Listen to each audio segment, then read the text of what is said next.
And I think they have a disaster of a year in 2020 ahead of them. My God, hearing Tesla short analysts speak, it really pisses me off. It pisses me on the kind of knowledge that they have, and yet they are given media attention. I want to point on how wrong they are. So today I'm covering Gordon Johnson of GLJ Research.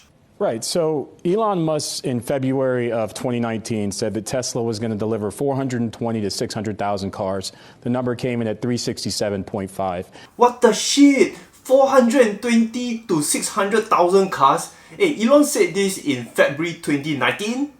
This guy clearly is not updated. On February 20th, 19, he tweeted this. It's estimated 400,000 cars. Where does this highly respected analyst get his info? Come on, it's 2020. If you look at Europe as over the first 29 days of 1Q20 versus the first 29 days of 4Q19, sales in Norway, Netherlands, Spain are down 40%. That's over 50% of their demand in Europe. U.S. sales last year, total Tesla cars sold fell 3%. Model 3 cars in the fourth quarter fell 32% year over year. Huh? What? What? Norway sales drop? US sales drop? Hello, dumbass. There is so much demand of all over the world. Tesla cannot ship all their cars consistently to just one country. How about the demand for the rest of the world?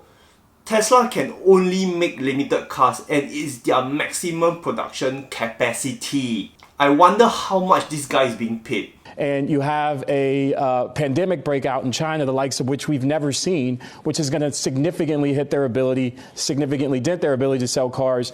Is that the best shot thesis that you have? Blame it on the virus? Oh, come on, get a life. And then lastly, back to Europe, they're building a factory to make 500,000 cars, and they only have 8,000 cars in transit on boats to basically Europe, China, and South Korea. The same number over the same amount of days last quarter was 23,000, 63% fall. He talks about the Berlin Gigafactory for just 1 second, and straight away he talks about boats transiting cars from US to Europe having demand issues. Oh my fucking God. Isn't this why Tesla is building a Berlin Gigafactory in the first place? To meet demand? My God, look at his face. Look. I think numbers tonight are okay, but I think you're going to have a lot of one-time items like, FSD revenue recognition, credit sales, etc. Huh? What? One-time FSD recognition? Hello? FSD, which is full self-driving, will be the reason Tesla will be worth $1 trillion or more. And he also talks about one-time credit sales. Hello? There is premium connectivity where Tesla charges $9.90 a month. This is reoccurring income. Where does the fuck this guy get his information? And I think they have a disaster of a year in 2020 ahead of them. And I think you're going to hear some of that tonight when they talk about 1Q. They will have a year of disaster in 2020. Hey, what the fuck, man? By the way, if you enjoyed this video until now, help give this video a like. It really helps a lot out in the channel, and I thank you a lot for that. Over the past 10 years, every single year, they've lost money on the net income line. Over those 10 years, they have a cumulative loss of over $6 billion, despite billions of dollars in taxpayer incentives. What the fuck? There are very, very few businesses that will start and generate profits immediately. How about the fact that there hasn't been any successful mass production auto company for the past 100 years, and he was the first one to achieve it?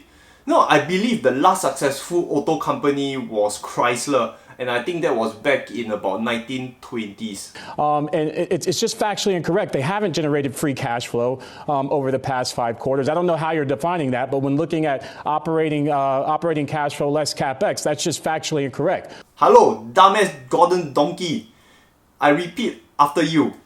Operating cash flow less capex. You said it yourself. Capex.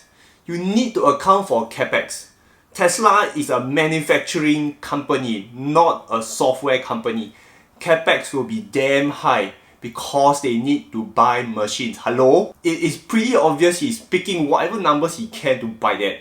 We'll see what happens this year, but when looking at the facts and not looking at an aspirational story, demand for their cars is collapsing in Europe, the USA, and China, as well as, pretty much every other locale. Demand for their cars are collapsing. Oh my God, can somebody just take some bananas and throw at his stupid face? Tesla is the first wholly owned factory in that region, going to provide huge growth for years to come. There's a reason why they keep announcing more. Can I address the China? So in China, in the fourth quarter in China. Gary gets interrupted because Gordon Johnson, balls are up his neck. He just must speak out. They're targeting doing about 120 or 150,000 cars or 37,000 cars per quarter in China. We know that their market share in China fell from 6.5% in Q3 to 4.5% in Q4. They're nowhere close to meeting what they say they're going to produce in China. Hello? Q3 to Q4 sales drop because made in China Model 3 is coming out, which means cheaper for the same product. People will obviously hold their purchase off. The moment Tesla launched the Model 3 order page in China, the server crashed from too much orders.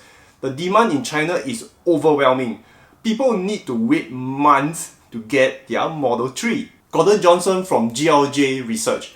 I wonder how much sucking up he had to do to appear on mainstream media. That suit of his, my grandma has better fashion sense. Short sellers do their best to discredit the good Tesla is doing. Well, I'm here to fight back. I hope you enjoy this battle. Show some love with a like, and it helps a lot out in the channel. Thank you so much, and remember to invest safe, take care.